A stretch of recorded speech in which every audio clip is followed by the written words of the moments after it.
아주 귀한 강사님 모시고 시작하는 날입니다.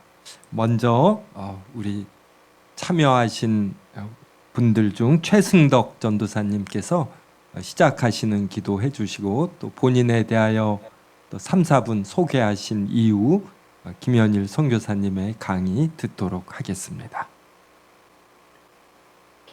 기도하시겠습니다. 거룩하신 하나님 아버지, 오늘 저희를 이 자리로 부르셔서 주의 말씀과 바른 교리를 배우게 하심을 감사드립니다. 이 시간 저희가 강의를 듣기 전에 먼저 마음을 주님 옆에 낮추며 나아갑니다. 주님, 인간이 아담 안에서 타락하여 죄와 비참 가운데 놓이게 되었음을 배울 때에 그 내용이 단순한 지식이 아니라 바로 우리와 관련된 이야기임을 깨닫게 하여 주옵소서. 또한 위근의 역사를 통해 고난 속에서 믿음을 지켰던 신앙을 배우게 하실 때에 그 이야기를 듣고서 끝나지 않고 우리의 신앙을 돌아보는 계기가 되게 하여 주시옵소서. 주님, 우리의 마음이 분주하거나 형식적으로 듣지 않게 하시고 성령께서 우리의 생각과 마음을 붙드셔서 집중하게 하시고 깨닫게 하시며 받은 은혜를 마음에 잘 새기게 하여 주옵소서. 가르치시는 강사님에게 지혜와 은혜를 부어주시고 듣는 저희 모두에게 겸손하게 하시고 정말 배우는 마음을 허락하여 주시옵소서. 이 시간을 통해 우리의 신앙이 더 바르게 세워지게 하시기를 원하오며 이 모든 말씀 우리 주 예수 그리스도의 이름으로 기도드립니다. 아멘.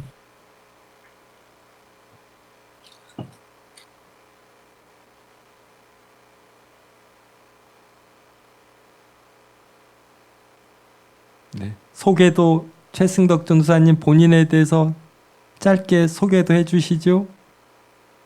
네, 안녕하세요. 저는 합신 47기 최승덕 전사입니다. 올해 2월에 졸업을 했고 6월에 강도사 고시를 준비하고 있습니다. 남서울 노회에 소속되어 있고요. 하남에 있는 언약교회에서 교육전도사로 심우하고 있습니다.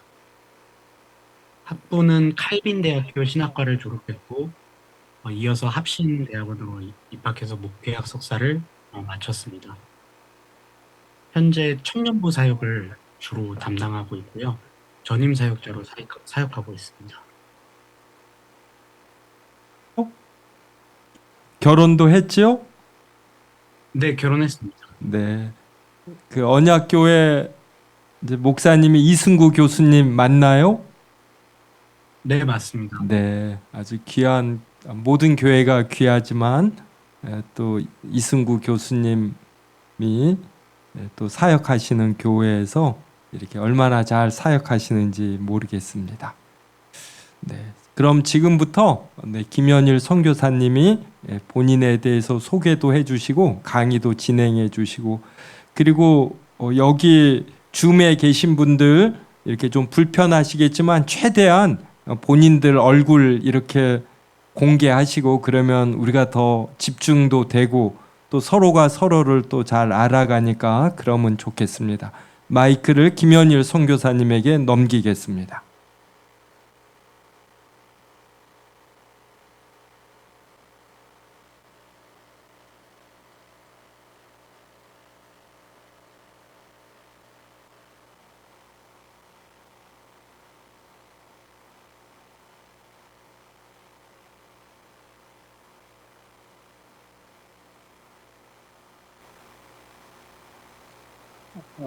카톡으로 소리가 잘 들리는지 한번 확인해 주시면 좋겠습니다. 저는 여기 프랑스 그르노블 선한열매교회 김현일 목사로 있고 합신 동역 선교사로 여기 파송되어서 여기 와 있습니다.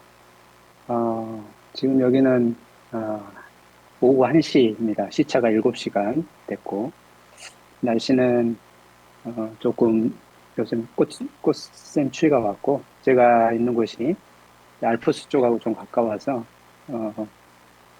밖을 내다보면 아직도 산 위에 눈들이 많이 있습니다. 제가 맡은 시간이 1시간이라서 그리고 강의한 내용들을 드렸고 또 PPT를 보면서 조금 살펴보기를 원합니다. 공부를 하러 온 게 아니기 때문에 그리고 제가 좀 다녀보고 또 느꼈던 부분들을 나누고 싶고 위구노 관련된 책들, 또 위구노 연구소를 하시는 조병수 교수님이나 또 몇 권의 책들이 좀 나와 있는 걸로 알고 있는데 자세한 것, 수치나 이런 것들이 좀 다르더라도 양해해 주시고 또 그런 책에서 그런 내용들을 확인하실 수 있으시면 좋을 것 같습니다. 그 강의안의 내용들을 먼저 좀 읽어가면서 살펴보겠습니다. 위구노는 이제 프랑스 개신교인들을 일컫는 말입니다. 일단 관점의 어떤 영역에서 보면 가톨릭 신앙의 관점에서 보면 위구노는 이방인들, 개신교인들은 이방인들이고 그들 입장에서 신앙의 타락을 걷는 대상들입니다. 개종의 대상이고 박해의 대상입니다. 그래서 물리적인 폭력뿐 아니라 여러 가지 개종의 압박들을 통해서 그들을 카톨릭으로 데려오는 것이 카톨릭 입장에서는 이게 선교고 복음을 전하는 일이었던 시기입니다. 그러니까 이 시기에 개신교인이 된다는 것은 프랑스에 나오면 박해고 아니면 저항한다면 역시 박해가 있는 그런 어떤 선택 앞에 있어야 되는데 당시 깔뱅이 공개적으로 자신의 신앙을 밝히지 못한 이중적 관행에 대해서 니고데모주의자라 이렇게 책망하기도 했습니다. 어쨌든 신앙을 밝히고 순교할 거냐, 투옥될 거냐, 아니면 강제 개종에 임할 거냐, 아니면 나라를 떠날 거냐 하는 것이 16, 17세기 프랑스 혁명을 통해서 관용령이 선포되기까지 거의 한 300년 동안에 개신교인들이 겪어야 될 현실은 이런 상황이었습니다. 그래서 제가 있는 곳이 그르노블이요. 저 이걸 보면서 설명한다고 그랬는데 여기 그르노블이 있죠. 파리가 북쪽이고 제일 아래 마르세유가 파리가 서울이고 마르세유가 부산 같은 곳이고 리옹이 대전 같은 곳입니다. 그래서 저희 지역에 오려면 조금 옆으로 와야 되고 스위스 제네바나 리옹이 1시간 반 거리여서 저를 만나러 오시는 분들은 뭐 제네바로 오시든지 리옹으로 오시면 이렇게 만나실 수 있습니다. 뭐 학생들이 좀 많은 도시여서 외국 유학생들이 만날 정도 있고 교육도시고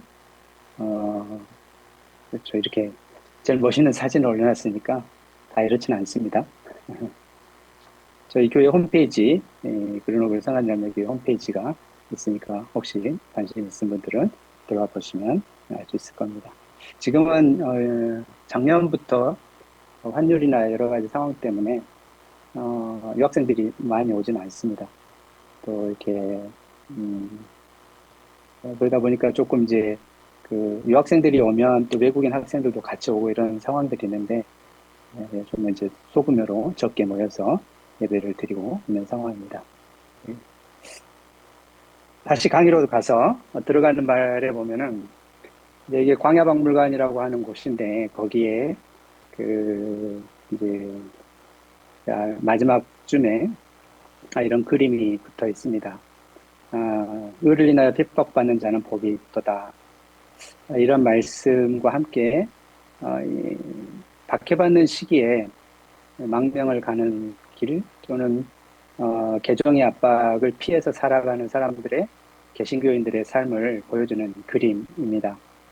긴 고난 뒤에 분명히 승리가 있을 것이지만 그 고난의 현실을 견디며 살아가야 되는 그 긴 기간들은 굉장히 선택을 강요받고 또 견뎌야 되는 어려운 상황들인데 이 역사를 잠깐 보면서 그때 어떻게 믿음으로 살았는가 하는 것이 오늘 우리에게 분명히 교훈이 있다라는 것이 오늘 강의의 내용입니다.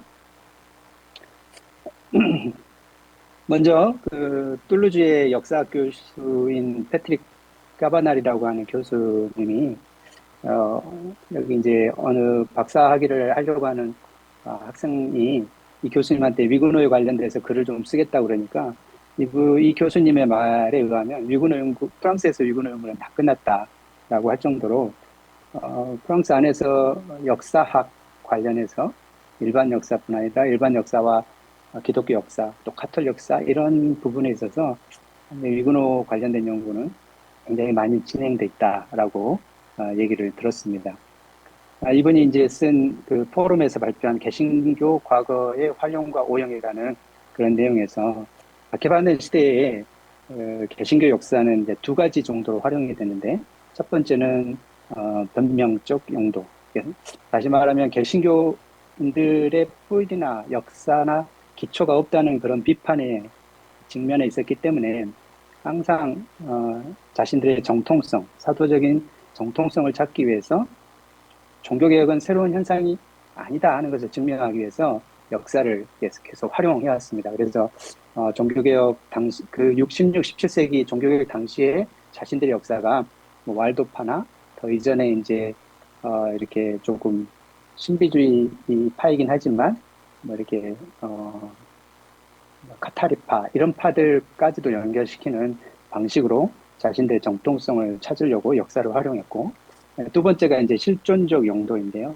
이거는 이제 부정주의 운동이라는 게 있습니다. 다시 말하면 개신교나 개혁파라는 이름을 사용할 수 없게 만드는 것. 그래서 그들이 쓴 표현이 카톨릭이 쓴 표현이 뭐냐면 소위 개혁 종교입니다. 여기 사진에 보는 것처럼 이게 이제 판결문이거든요. 이게 이제 4명의 아이들에게 세례를 줬다는 것에 대해서 그러니까 개신교 목사도 인정하지 않는데 개신교 목사한테 세례를 받았다고 하는 것에 대해서 2,000 리브르라고 하는 벌금이죠. 500 리브르가 중산층이 파리에서 1년 동안 생활할 수 있는 비용이거든요.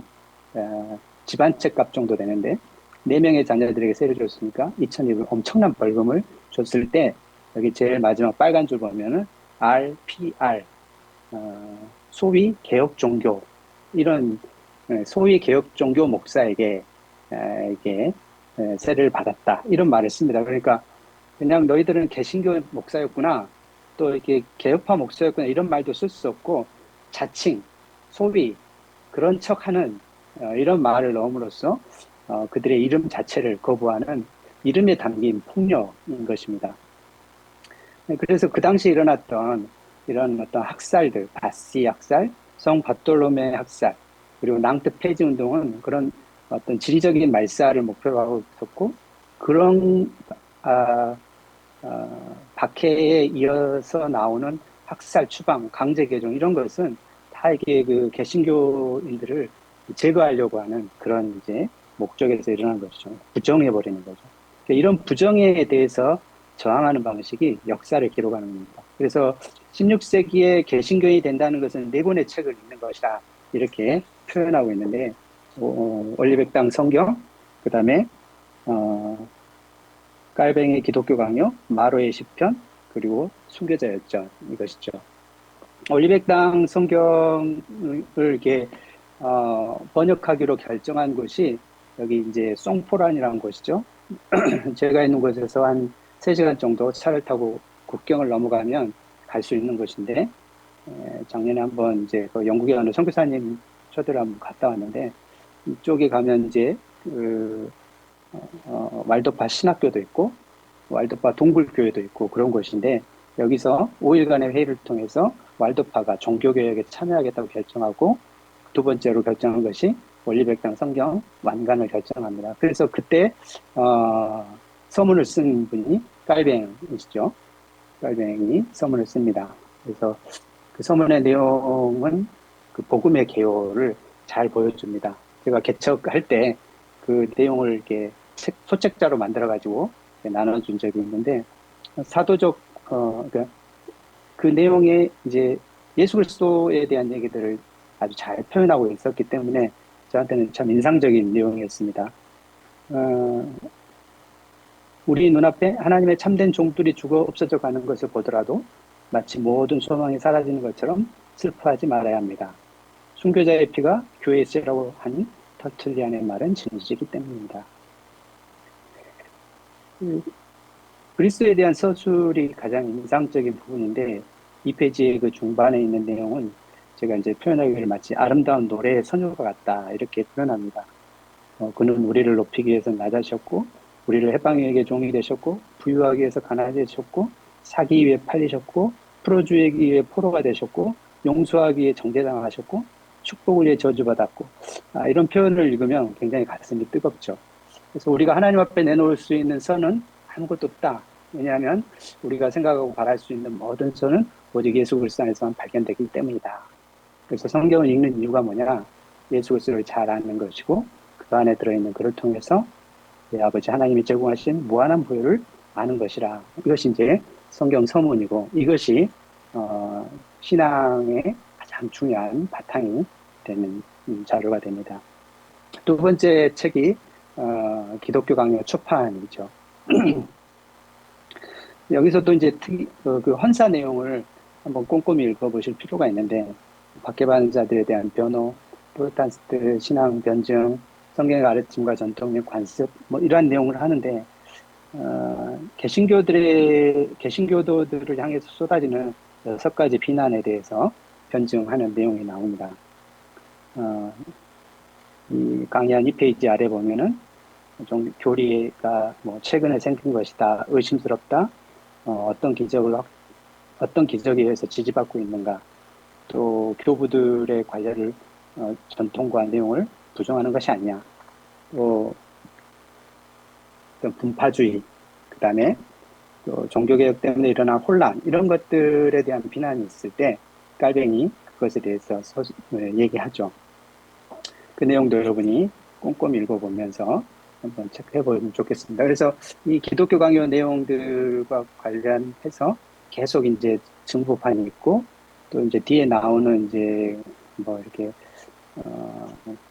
라로실 신앙 고백서나 또 가정 예배에 들어졌던 교리서가 비슷한 내용들로 이렇게 이제 계속 교회의 영적인 활로를 불러일으키는 자료들로 사용됩니다. 세 번째가 이제 마로의 시편 있죠. 끌레망 마로. 유튜브에 여러분이 이분의 이름을 치고 이제 한번 음악을 들어보실 수 있는데 세속적이고 저속한 노래를 시편으로 대체할 목적으로 이렇게 이 시편 작업을 했습니다. 이분도 루터 일찍 종교개혁을 알았기 때문에 루터나 이런 자유로운 사상에 공감하는 것을 이렇게 말하다가 감옥에 투옥되기도 하고 그리고 피난받아 가서 이제 깔뱅을 만나게 되고 그렇게 해서 계속 시편 작업을 하게 됩니다. 그래서 마루가 죽고 나서는 깔뱅이 배자에게 시편 전체를 원문으로 옮기도록 요청해서 1562년에 공식 시편집인 다윗의 시가 이렇게 나옵니다. 이 그림에 있는 것이 이제 다윗의 시편 안에 있는 그런 실제 내용이고 왼쪽에 있는 검은색으로 표현된 이 작은 책자는 여성들이 머리에 이제 쪽두리를 쓰고 갈 때 머리에 숨겨가지고 다닐 그런 용도로 사용되는 시편이죠. 그래서 이 시편이라는 뒤에 이제 성 마그리트 감옥과 관련해서 한 번 더 다시 언급하겠습니다. 네 번째 책이 이제 크리스팡의 이제 순교자 열전인데요. 아주 이제 출판업자로 성공을 하면서 이런 책들을 이제 번역을 하는데 이 순교자록은 그 학살과 처형과 산채로 허용당한 사람들을 기록을 하는 목록을 제공하는 책입니다. 그래서 그 내용을 계속 보강해 가서 여러 편집자들에 의해서 재판, 정보되고 있습니다. 처음에 이제 순교자라는 말을 제네바 목사들이 거절을 했습니다. 성인 숭배 사상이 아니냐 이런 비판 때문에. 그런데 이제 베를린 같은 데 가보면 그 유대인들 그런 이제 죽은 것에 대해서 유대인 학살에 대한 그런 이름들 이런 것들이 벽 같은 걸 세우고 기념하는 내용들이 있는데 그런 것처럼 이제 이 순교자 열전이 그런 이제 종이로 된 이름의 벽과 같다. 사바넬 교수 이제 이렇게 표현을 하는데 이것은 이제 기억하기 위해죠. 망각을 맞서서 싸우기 위해서 후세에게 기억하기 위해서 그들이 왜 죽었나, 무엇을 위해서 죽었나, 어떻게 죽었나를 통해서 그 신앙을 이어가려고 하는 하나의 방식, 저항이었습니다. 그래서 이제 그 실제로 이게 그 프랑스의 개신교 유적지나 또 박물관에 가보면 의외로 이름에 대한 기록들이 많이 있는데 이게 이제 개신교 최초 교회라고 말하는 모교회입니다. 파리에서 동쪽으로 한 40분 정도 가면 있는 모교회인데 개신교 최초 교회인데 여기 목사님과 거기 14명의 성도들이 금방 이 교회 앞에 있는 광장, 지금은 주차장인데 거기서 이제 화형을 당합니다. 의를 인하여 핍박받는 자는 복이 있나니 또 성도의 죽는 것은 여호와께서 귀중히 보시나니 그 현판 밑에 성경 말씀이고 실제로 여기서 화형당하신 분의 후손, 그 후손의 후손이 이 교회 장로님이셨고 2019년에 여기를 방문했을 때 이게 같이 만나서 얘기를 들었던 적이 있습니다. 여기는 이제 요새 감옥인데요. 프랑스 남부에 4개의 요새 감옥이 있는데 그 중에 성 마그리트라고 하는 요새 감옥입니다. 이 요새 감옥을 가기 위해서 이제 우리가 이제 깐 영화제 할 때 깐리에서 한 20분 정도 배를 타고 들어가는 데 있는 곳인데 지금 대부분 다 휴양지지만 어쨌든 여기 이제 배를 타고 가면 감옥이 있습니다. 문이 보이지만 문이 이게 뒷문이고 앞문과 뒷문이 이중문으로 있고 벽 두께가 한 90cm 되는 그러한 문에 이 철창이 있고 이 철창 뒤에는 바다죠. 그러니까 굉장히 좁은 아주 좁지는 않지만 이런 감옥에 이제 수감이 됩니다. 여기에 수감된 6명의 목사들은 제 아내와 함께 제가 한번 갔던 적이 있는데 여기에 수감되어 있던 이 6명의 목사님들은 망명을 갔다가 그러니까 박해 때문에 피난을 갔다가 다시 이게 프랑스로 돌아온 분들입니다. 그러니까 길 잃은 양들이 있다면 그들을 찾아 나서야 된다.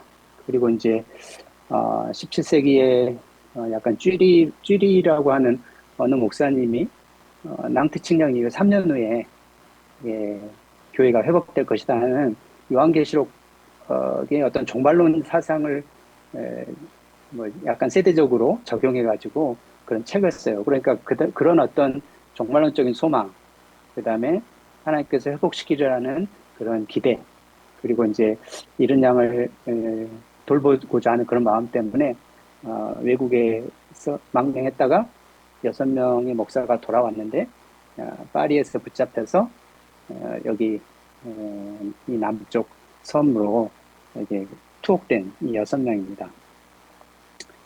이제 제가 좀 순교자 얘기 이런 것들을 하고 싶은 것들이 있는데요. 어쨌든 이분들이 여기에 갇혀서 수감되었을 때 이 감옥을 관리하는 분의 정책이 뭐냐면 접촉 금지입니다. 근데 이 접촉 금지하면서 접촉을 금지할 때 이 수감자들이었던 목사님들이 서로를 확인하는 방식이 있었는데 독방에서 그것이 바로 시편 찬송을 부르는 것이었습니다. 누가 갇혔는지 볼 수 없고 말을 할 수 없습니다. 서로 교류 금지였으니까.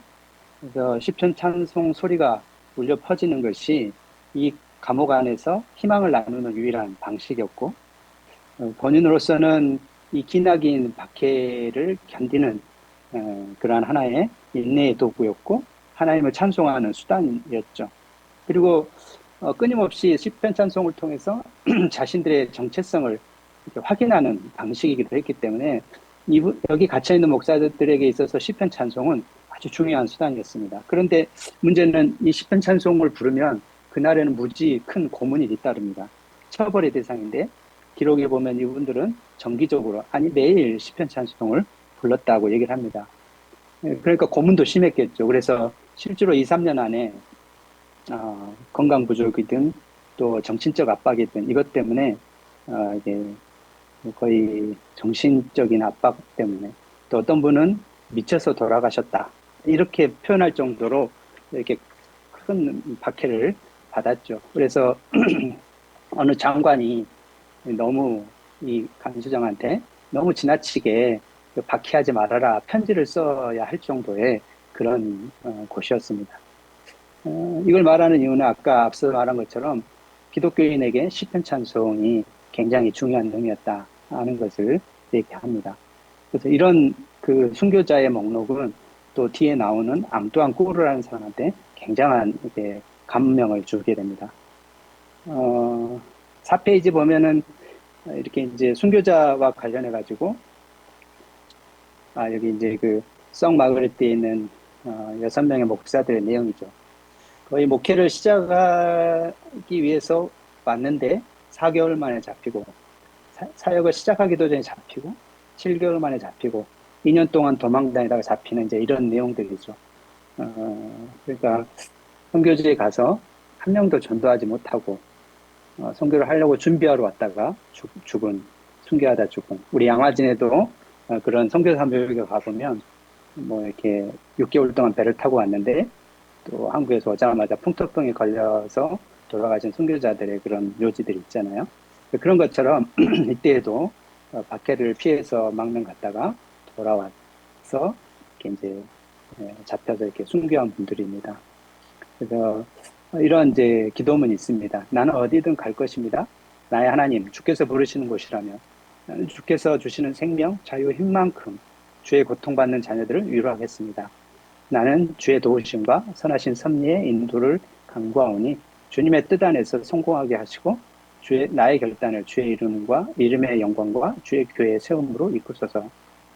이지브리 목사는 이런 기도대로 프랑스에 와서 순교한 거죠. 그분에게 성공이나 또는 이렇게 교회를 세우면 자신의 그 피를 이렇게 쏟는 것이었고, 오른쪽 그림은 그런 이 순교자들과 이 불행한 역사를 이렇게 그림으로 이렇게 표현해 놓은 것이죠. 그 입틀막을 표현하는 이런 표현이고, 그런 감옥 안에서 그들이 견딜 수 있었던 것은 성경이었다. 그리고 여기 보면 이제 성경 구절이 하나 나옵니다. 빌립보서 1장 21절. 내게 사는 것이 그리스도니 죽는 것이 내게 죽는 것도 유익함이라. 죽는 것이 이런 표현들이 그들이 여기서 신앙을 끝까지 지킬 수 있었던 이유입니다. 당시에 이제 목사를 회유하기 위해서 굉장한 이제 그 개종의 압박뿐 아니라 회유가 있었기 때문에 그럼에도 불구하고 순교를 이렇게 향해서 이렇게 죽기까지 그리스도를 믿는 이런 모습들은 굉장한 도전이 아닐 수 없습니다. 또 다른 이제 감옥이 애기목두라고 하는 이 성의 왼쪽에 보면 여기 꼭대기 이제 꽁스당스 탑이라고 하는데 이 탑 안에 원래는 남성 감옥이었는데 남성들이 탈출함으로 인해서 이제 여성 감옥으로 사용돼서 유명한 이제 마리 띠랑이라고 하는 여자와 여기 보면은 함께 갇혔던 사람들의 이름이 여기 기록되어 있습니다. 또 광야박물관에도 아까 말씀드린 것처럼 왼쪽에 있는 것은 이제 그 고문의 수단, 그 사형의 수단인데 바퀴 형틀로 쥐어짜서 이렇게 죽이는 방식인데 거기에 예언자들, 순교한 목사들, 설교자들의 명단이 이렇게 나와 있습니다. 1684년부터 1710년, 1718년, 1710년 그들의 이름을 이렇게 기록함으로 인해서 신앙의 연장선을 계속 이어갔다. 그리고 여기도 그런 이름들이 있고, 이거는 이제 영상입니다. 노예 무역선에 팔려간 3,000명의 사람들의 이름, 이런 것인데, 여기 저런 노예 무역선, 노를 하나 저을 때 8명에서 이렇게 한쪽 노를 이렇게 젓는, 그런데 이제 쇠사슬에 묶여서 이제 가는 것이죠. 거기 이제 현판 밑에 보면 이런 말씀이 있습니다. 누가복음 18장 28절 보소서 우리가 모든 것을 다 버리고 주를 쫓았나이다. 이렇게. 이런 순교자의 열정이 또 이렇게 순교자의 어떤 그런 신앙의 모습이 후대에 이제 이렇게 계속 영향을 주는데, 낭태칙령 폐지 이후에 개신교 재건 운동에 힘썼던 앙뚜안 꾸르 목사님의 얘기를 잠깐 하길 원합니다.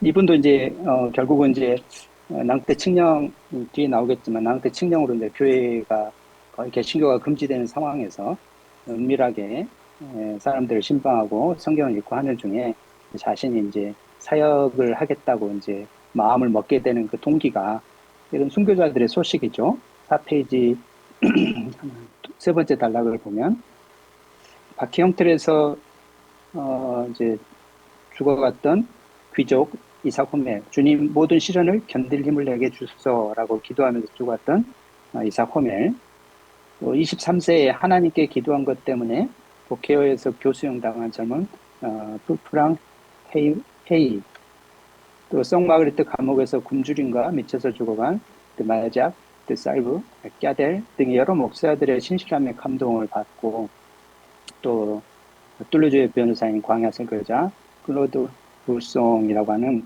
이 목사는 네덜란드에서 목사 안수를 받고 목사가 없는 프랑스 교회를 안타까워하다 기구에서 몽펠리에에서 박희영틀을 선고받고 죽습니다. 당시 사형 집행자가 그처럼 나를 떨리게 만든 죄수는 없었다라는 말을 했다고 합니다. 그래서 앙뚜안 꾸르도 이제 결심을 하고 이제 주의 길을 가겠다고 다짐하는데 그의 어머니께 이렇게 말합니다. 어머니, 마지막 목회자들은 죽거나 추방되었고 복음의 새로운 사역자가 일어나지 않으면 개혁교회들은 사라져버릴 것입니다. 하나님의 도우심으로 나는 그 중에 한 사람이 되겠습니다. 이제 성경 읽기 모임에 참여해서 할 말이지만 그 말을 들은 어떤 젊은 위구노가 젊은이, 이 시기에 목회 사역은 불가능하다. 왜 무의미한 순교를 재촉하느냐? 너의 유일한 지원자인 내 어머니를 생각해라. 이때 이제 앙뚜안 꾸르가 찢어진 성경책을 꺼내서 읽은 구절이 마태복음 10장 37절이죠. 나보다 너의 아버지나 너의 어머니를 더 사랑하는 사람은 나에게 합당하지 아니하고. 그래서 이 사람은 이 목사는 이제 20세에 제1차 광야 총회를 소집을 합니다.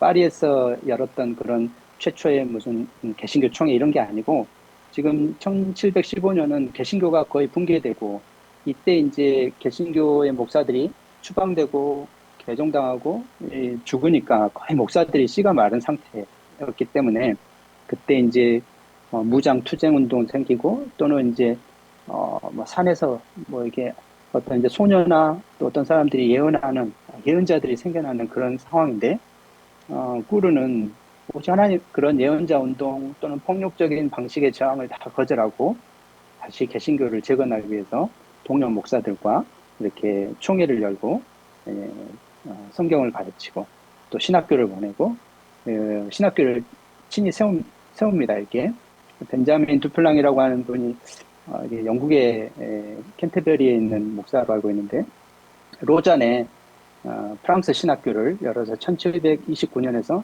1812년까지 이 신학교를 운영을 하고 거기서 약 400명의 목회자들을 훈련해서 이렇게 보냈는데 그때 이제 이 앙뚜안 꾸르와 교수들이 가르쳤던 어떤 정신, 광야의 정신. 그리고 광야라는 것은 교회들이 파괴됐기 때문에 번듯한 목회지가 있는 곳이 아니죠. 집이나 헛간이나 뭐 그냥 사람들이 모이는 곳이 산속이나 동굴이나 이런 데서 목회하는 것이고 꾸르도 어느 집에서 초대를 받아서 이렇게 설교 준비를 잠을 자고 설교 준비를 위해서 그 마구간 옆에 있는 나무 밑에서 이렇게 설교 준비를 하는데 그 자기가 잠잤던 곳에 이렇게 군인들이 와서 수색을 하는 모습을 보고 피신했다 하는 그런 이제 일화가 있는 거죠. 번듯한 목양실도 없고 읽을 책이라고는 성경책밖에 없고 자신들이 교제할 수 있는 그런 사람들은 다 죽어나가는 그런 시기에 이런 광야의 정신 그리고 거룩함 성화 그리고 위대한 지혜와 순교의 정신을 가르치면서 이 신학교에서 학생들을 가르쳤어요. 그래서 이 학생들은 졸업하면서 자신의 학위를 교수형 특허증, 교수대 면허증 이렇게 불렀다고 합니다. 이렇게 돌아온 목사들에게 현상금이 붙어있기 때문에 성경 공부를 초대한 집에서 목사를 고발하기도 하고 그러니까 추격도 피해야 되고 그래서 그 과정 읽어보면 거의 그 당시 목사는 그 특수부대원처럼 변장돼야 되고 같은 곳에서는 이틀 이상 자면 안 되고 또 이렇게 잘 판단을 해야 되고 그러나 또 초대를 거절할 수 없으니까 죽음을 각오하고 가야 되는 그런 어떤 상황들을 볼 수 있습니다. 그래서 이 폴 하버라고 하는 광야 설교자님의 그의 이 폴 하버의 아들들이 나중에 그 인권 선언문을 작성한 폴 에티엔느라고 하는 그런 국민의 의장이 되기도 하는데 이 목사의 인장이죠. 제 인장에 고통받기 위해서 태어나서 고통받고 죽기 위해서 태어난다 이런 문구를 써서 이렇게 표현할 수밖에 없었던 그런 시대인 것이죠. 이게 순교자들의 시대고 16세기의 상황이고 이름이 부정당하는 그런 상황 속에서 살았던 목회자들의 한 면인 것입니다. 16세기의 기독교 분포이죠. 그래서 이제 초송달 벨트라고 하는데 왼쪽에 라로셸, 좀 아래 세벤네 지방, 그 다음에 오른쪽 도피네 지방. 제가 있는 이제 그르노블이 도피네 지역인 곳이고 오른쪽 제네바까지 이 남부가 굉장히 기독교가 굉장히 활성화되어 있었던 곳입니다. 저기 파리 북부도 이제 그 노르망디 오른쪽에 있는 깡이라고 하는 그런 지역도 많이 있었지만 남부가 굉장히 기독교가 활성화되어 있었던 곳입니다. 그래서 이제 그러나 이제 이런 시대에도 계속 이제 박해는 있어 왔습니다. 종교 전쟁의 이제 하나의 발단이 되었던 바시 학살인데, 1520년대부터 개혁 사상이 퍼져서 1560년까지 기독교가 개신교가 굉장히 방금 본 것처럼 확산을 합니다. 굉장히 확산을 하는데 1562년에 이제 주춤하고 이제 서서히 이렇게 둔화되는 상황인데 그때 하나의 기폭제가 된 게 이런 이제 바시 대학살이고 이 바시 대학살을 통해서 일어난 종교 전쟁입니다. 그러니까 이 기즈 가문이라고 하는 당시 카톨릭의 가장 명망 높은 아주 유명한 이렇게 기즈라고 한 지지자와 군대가 지나가다가 이 헛간에서 시편 찬송 소리를 듣고 여기를 습격을 하죠. 그래서 100명 이상이 이렇게 잔혹하게 학살을 당하고 사실 이제 그림을 확대해서 보면은 실제로 사람을 죽이고 또 목사는 여기 이제 하늘을 향해서 기도할 수밖에 없고 또 지붕으로 도망가고 이런 이제 내용들이 있고 여기가 이제 파리에서 한 1시간 반, 2시간 쪽으로 그 동쪽으로 가면 있는 지역인데 이 자리가 옛날 그 학살의 현장이었고 2023년에 이게 다시 재건을 했어요. 그리고 카톨릭도 그때 일을 사과하면서 재건해 놔서 이제 다시 복원해 놨는데 그런 어떤 학살의 모습은 없지만 그 주변에 보면 아까 같은 그 그림들이 붙어 있습니다. 바시 학살에 대해서 배자가 비판하는 내용이고 그때 유명한 그림이죠. 모루가 망치들을 많이 소모시켰다. 그러니까 우리의 신앙을 아무리 두드려봐도 결코 깰 수 없는 것이고 너희들의 팔만 아프다. 뭐 이런 이제 얘기인데 어쨌든 그걸로 인해서 8번에 걸친 종교 전쟁이 일어납니다. 그 시기에 또 하나 일어난 게 이제 파리에서 일어난 성 바톨로메 대학살이죠.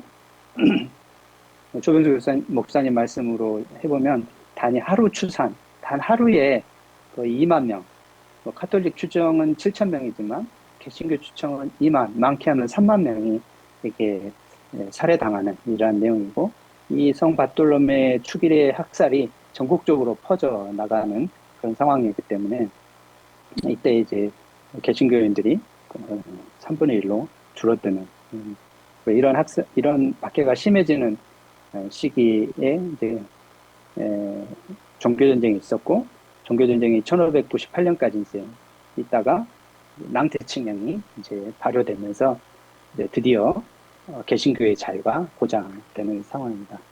그래서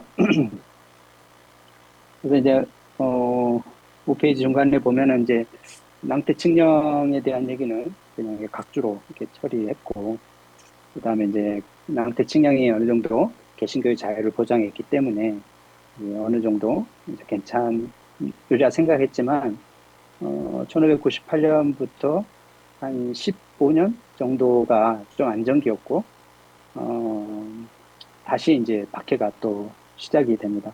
그러니까 어느 지역만 자치권이 인정되고 교회를 세울 수 있을지 전체가 받아들여진 것은 아니기 때문에 그렇게 하다가 이제 한 1685년에 퐁텐플로 칙령이 발효되면서 이제 낭태칙령 개신교의 자유가 완전히 이제 사라지는 그런 상황이 됩니다. 그래서 5페이지 보면 이제 퐁텐플로 칙령에 대한 얘기가 나왔는데 교회가 거의 파괴되고 20여 개 정도밖에 남지 않게 되고 목사들도 대부분 망명길로 가고 또 일부는 폐교되어서 개종하는 그런 상황이죠. 그래서 이제 저희 지역에 조금 1시간 정도 가보면 있는 발렁스 지역 대주교는 자신의 교구에 있는 80개 교회가 파괴된 것을 자랑하고 파괴를 기념하는 축제들이 곧 마을마다 생겨났고 또 묘지에 묻힌 기독교인의 두개골을 파내서 공놀이하는 공으로 사용하고 또 그 축제와 연회 소리가 너무 커서 교회가 무너지는 소음을 가렸을 정도다. 아까 그 초승달 벨트의 제일 서쪽에 있는 라로실이라고 하는 그 마을 도시 주변의 마렌네 지역에는 파괴 직전 이렇게 퐁텐플로 칙령이 발효돼서 이제 교회를 파괴해야 되는 그 바로 전주 마지막 주일에 10,000명의 신자가 모였고 또 거기에는 이제 막 태어난 아이 23명을 세례를 주기 위해서 데려온 부모들이 있었는데 그 집행관 행정관에 의해서 그 문이 열리지 않아 그 모두 해산됐고 그 먼 길을 오고 돌아가는 중에 아이들이 많이 죽었다 하는 그런 기록들이 있습니다. 이게 이제 파리 남쪽에 아주 유명한 샤옹통 교회라는 곳인데 이렇게 교회들이 이제 다 이렇게 뜯겨 나가고 해체되는 이제 그러한 내용들을 볼 수 있습니다. 퐁텐플로 칙령에 대한 것이고 1685년에 퐁텐플로 칙령이 있고 그 다음에 1686년에 이제 모든 개신교 부모들은 자녀들을 카톨릭 부모에게 맡겨야 된다는 법이 발효가 됩니다. 이것을 강제하기 위해서 강제 납치가 실제로 많이 일어났고 또 1698년에는 모든 사람들이 귀족과 유력한 인사들이 미사 참석 의무가 돼야 됐고 결혼 후에 출생한 사람은 24시간 내 세례를 받아야 됩니다. 또 이렇게 공직에 가려고 하면 카톨릭 신자 증명서가 있어야 되는 것입니다. 이런 상황에서 신앙을 지키는 것은 정말 쉬운 일이 아니죠. 이 당시에 이제 이 칙령을 낭태 칙령을 무효하고 루이 14세가 태양왕 루이 14세가 그 퐁텐블로 칙령을 이렇게 서명하게 된 이유는 어느 정도 개정이 완성됐다고 생각했기 때문인데 이때 이제 이 그림이 보여주는 것은 그때 사용했던 개정의 방법들에 대한 내용입니다. 이게 바퀴 형틀이 있고 또 감옥 오른쪽에 감옥이 있고 또 왼쪽에 갤리선 또 이렇게 교수대 추방 또 군대의 주둔 이런 방식으로 이렇게 개정을 강요했죠. 이거는 이제 그런 개정을 강제하는 데 있어서 특수부대 왕의 직속 부대인 용기병이라고 하는 드래고나드라고 하는 용기병을 이렇게 통해서 강제 개종을 시키는데 그 당시에 카톨릭 입장에서 용기병들을 선교사라고 불렀습니다. 그래서 제일 위에 누보 미시오네 하는 것처럼 그 선교사들을 보내서 이렇게 보면 이제 여기 글자들 보면은 이성적인 어떤 설득을 통해서 종교의 이단들을 개종시킨다 이런 내용들인데 그런 이제 개종이 어느 정도 진행되었기 때문에 더 이상 낭트 칙령처럼 개신교 자유를 줄 필요가 없다 하고 이렇게 그 낭트 칙령을 폐지하는 이런 내용을 발효하게 됩니다. 이런 그 낭트 칙령의 폐지에 있어서 가장 큰 반향은 이제 망명과 추방입니다. 이제 참고하시면 되고 이게 이제 그 당시에 이제 망명을 떠났던 인구 숫자와 나라들이죠.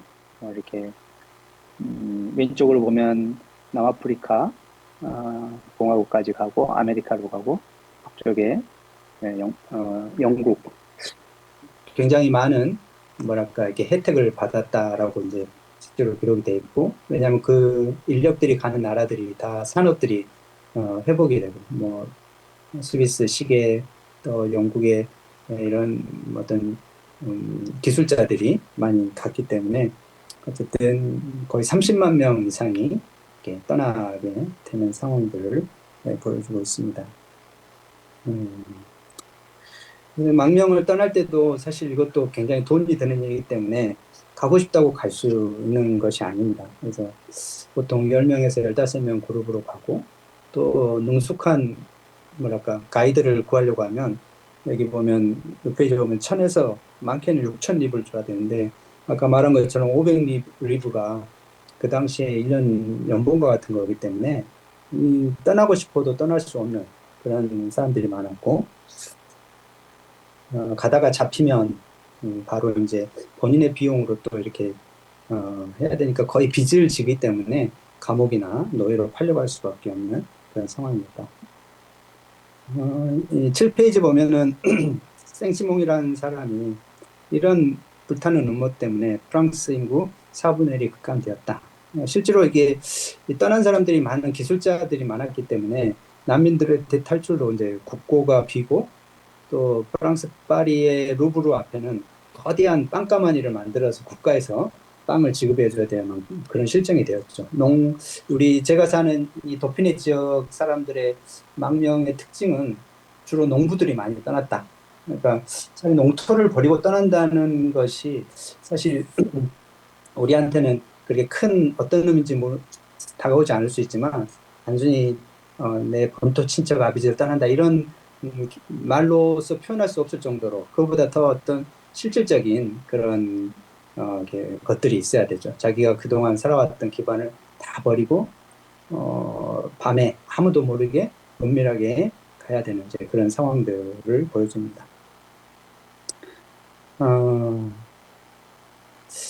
이제 이런 피난민의 길을 이제 역사적으로 다시 이제 재구성해 놓는 게 이제 이렇게 슬루파드 위군이라고 위군의 발자취를 따라서라고 하는 그런 길이고 저 북쪽에 바드 칼샤펜이라고 하는 말부르크 옆에 있는 독일의 지역에서부터 저기 남쪽에 아까 말한 애기목두나 뭐 이렇게 제가 있는 이 지역에 있는 것까지 이게 이제 망명 길이죠. 우리가 뭐 스페인의 산티아고 길 얘기를 하는데 되게 제네바에서 시작해서 저기 피레네 산맥 넘어서 산티아고 길을 가는데 제가 사는 지역이 이제 중간 그르노블이고 밑에 르포이라발이라고 화살표가 있는데 제일 위에 제네바까지 여기 이제 400km 정도를 저도 한번 걸어봤는데 시간장으로 하면 4시간 정도 되는 거리인데 2주 정도 가야 되는 거리거든요. 1600, 한 1500 산도 몇 개를 넘어야 되는 그런 길이고, 그런 길 중에 이제 남쪽에서부터 올라오는 망명길의 이제 기착점이 이제 그르노블이어서, 그르노블이라는 도시가 또 여기서 그런 역할을 했다는 걸 또 알게 됐습니다. 근데 이제 이런 망명길을 가면서도 사람들의 마음에 항상 죄책감은 남아있어요. 그러니까 비밀스럽게 몰래 도망간 사람들은 또 나름대로 이제 그렇게 덜 할 수 있겠지만 가족을 버렸다는 또는 떠났다는 그런 마음도 있겠지만 국경을 넘을 때 이제 그 자신이 카톨릭이 사람이라는 것을 증명을 해야 되거든요. 그러니까 개신교인이면서 카톨릭이라고 개종을 하고 가짜 개종을 하고 거기에 이제 개종 서약서를 씁니다. 그런 개종 서약서를 쓰면 거의 개신교를 부정하는 내용들이 있죠. 그래서 이제 그런 개종 서약서를 가지고 국경을 넘어서 자기가 그 피난한 지역, 영국이든 독일이든 처음 만난 개신교회에 가서 회개를 합니다. 그 자기가 받았던 개종 서약서를 찍고 회개하고 용서와 은혜를 달라고 하는 이런 이제 그런 어떤 과정들을 또 이렇게 그리고 있는데 참 이게 신앙적으로도 이렇게 그 과정은 참 참담하기도 하지만 또 너무나 하나님의 은혜 앞에 매달릴 수밖에 없는 상황인 것을 볼 수 있습니다. 네, 제가 이제 걸었을 때 이런 모습으로 잠깐 너무 힘들어가지고 누워 있는 거 웃으시라고 웃는지는 저는 잘 모르겠지만 그래서 이제 여기 그 당시에 그런 1685년 개신교의 자의가 파괴되고 그 이후의 상황에 대한 이제 글들 이게 비문으로 이렇게 써놨던 내용이 나옵니다. 왼쪽에 보면은 이제 그런 내용들이 있는데 7페이지 아래쪽에 보면 비문 1, 1685년 이렇게 해서 두 번째 아래에서 다섯 번째 줄 보면 듀보스크라는 사람은 우리 피난민들에게 이 얼마나 가혹한 행위인가. 조국과 가족, 친구와 친척, 그 다음에 재산을 잃게 만드는 해였다. 더 큰 불행은 우리의 교회와 성전까지 잃게 됐다는 것이다. 폭풍에 땀 흘려온 불쌍한 시신들처럼 우리를 알지도 못하는 이 낯선 땅의 해변으로 내던짐 하네요. 이렇게 해요. 그 다음에 두 번째 비문을 보면 8페이지 십자가 아래라는 비문인데요. 30만 명의 피난민, 107명의 설교자와 목사들에게 사형이 선고됐고 3,000명은 신앙 때문에 갤리선 노예로 잡혀갔고 시신들은 거적에 실려갔고 예배 장소는 급습을 당했고 벌금이나 몰수, 사형 선고, 투옥, 추방, 자녀 유괴, 가혹 파괴가 이루어졌다. 클로드 아까 말한 클로드라고 하는 그 목사의 얘기 다섯 번째 줄을 보면 프랑스에서 자행되는 광기는 인간성으로는 도저히 견딜 수 없는 수준이다. 우리는 육체에 가지는 치욕과 잔혹행위, 시신을 오물 속에 버리는 행위, 자녀를 유괴하는 행위에 항의한다. 또한 부모들에게 사제로부터 자녀를 세례받게 하고 교육을 맡기라고 강요하는 명령에 항의한다. 우리 형제들을 폭력적이고 비인간적으로 구금하는 것에 항의한다. 불멸하시는 하나님의 종교를 필멸하며 부패하기 쉬운 국왕의 의지에 종속시키는 이 불경하고 혐오스러운 관습에 항의한다. 이게 그 부패 시대를 살아갔던 특별히 이제 1685년 17세기 말부터 18세기에 살아갔던 그런 개신교인들의 탄식이죠. 그럼 박해 당시에 프랑스 땅에 남아있는 기독교인들의 삶은 어떠냐라고 했을 때 한마디로 법적 보장이 박탈당합니다. 그러니까 카톨릭 국가에서 카톨릭 외에는 시민이 아닙니다. 시민이 아니라는 것은 태어나면 사생아가 되고 왜냐하면 등록을 못 시키니까 교육 혜택을 못 받는 거죠. 결혼은 내연 아니면 불륜이라는 용어를 공식적으로 씁니다. 불륜이죠. 그러니까 그런 불륜에서 태어난 아기는 사생자고 상속도 직업도 가질 수 없습니다. 왜 카톨릭 증명서가 없으니까. 죽으면 교회 묘지에 묻힐 수도 없습니다. 우리는 아무데나 묻히면 되지 하지만 이거는 그냥 시민들의 일상적인 생활인데 그것이 안 되는 거죠. 그러니까 이때부터 개신교인들의 무덤은 산속이든지 가족들이만 아는 곳에 있든지 그리고 이제 묘지 자체도 이름을 쓰지 않고 성경 구절을 하나 정도만 쓰는 방식으로 이 묘가 우리 개신교 가족의 묘라 이렇게 알리는 정도지 그것을 이렇게 할 수 없는 것이죠. 그래서 이제 망명길을 걷다가 기독교 개신교 묘지에 갔는데 그냥 그가 나를 아시나니 그 문구 하나만 있는 거죠. 이런 방식으로 묘지를 만드는 겁니다. 그래서 이제 신자가 죽으면 보통 이제 카톨릭 방식대로 임종성사 이런 것을 해야만 공식적인 절차를 가지는데 그런 것들을 선언하지 않거나 아예 의사를 부르지 않거나 또 이게 이 사람이 개신교에서 카톨릭으로 개종했는지가 의심스러우면 임종 성사를 거부한 사람들이 회복하면 바로 또 감옥으로 데려가고 또 그렇게 죽으면 이렇게 시신을 끌고 다니고 하는 그런 참 비참한 현실이 망명을 가지 못하는 남아있는 기독교인들에게 있었습니다. 그래서 거의 한 기독교 인구의 한 30% 정도가 망명 갔다고 하면 나머지는 갈 수 없는 상황이죠. 저도 이렇게 망명길을 가보면 여기를 가족과 간다는 거는 정말 쉬운 일이 아니다. 그리고 이제 만약에 이렇게 남아 있어서 이렇게 그래도 나는 개신교 신앙을 지키겠다 하는 상황에서 개신교 목사에게 세례를 받으면 아까 말한 것처럼 벌금을 받죠. 결혼서에 가면 1000리브, 그 다음에 혼인 관계가 회복될 때까지 서로 헤어져서 동거하지 못하게 하고 이것을 어기면 또 3000리브, 굉장히 큰 금액의 벌금을 무는 이런 상황입니다.